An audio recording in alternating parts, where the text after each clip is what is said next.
remember we met. I can tell by your smile. Sadia Abid के YouTube channel पर खुश आमदीद। उम्मीद है आप सब खैरियत से होंगे। सादिया आबिद की लिखी एक खूबसूरत गज़ल तमाम नाज़रीन की बसारतों और समातों की नज़र। वीडियो को लाइक करें और सादिया आबिद के YouTube चैनल को सब्सक्राइब करना ना भूलें।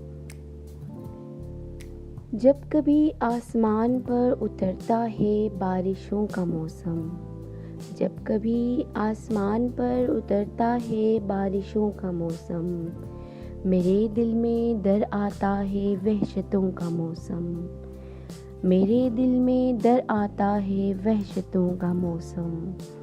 तरसती हूँ मैं तो अब खुशियों का मौसम, तरसती हूँ मैं तो अब खुशियों का मौसम।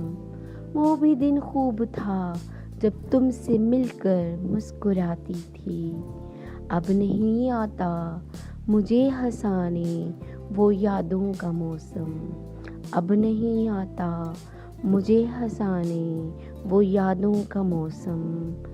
तुमसे एक इल्तिजा है, तुमसे एक इल्तिजा है, जहाँ रहो खुश रहो, जहाँ रहो खुश रहो।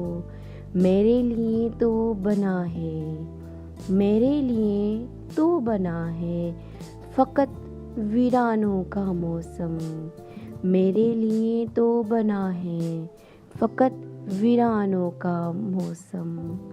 शायरा सादिया आबिद। वीडियो को लाइक करें और चैनल को सब्सक्राइब करें। अगली वीडियो तक के लिए अल्लाह निगहबान।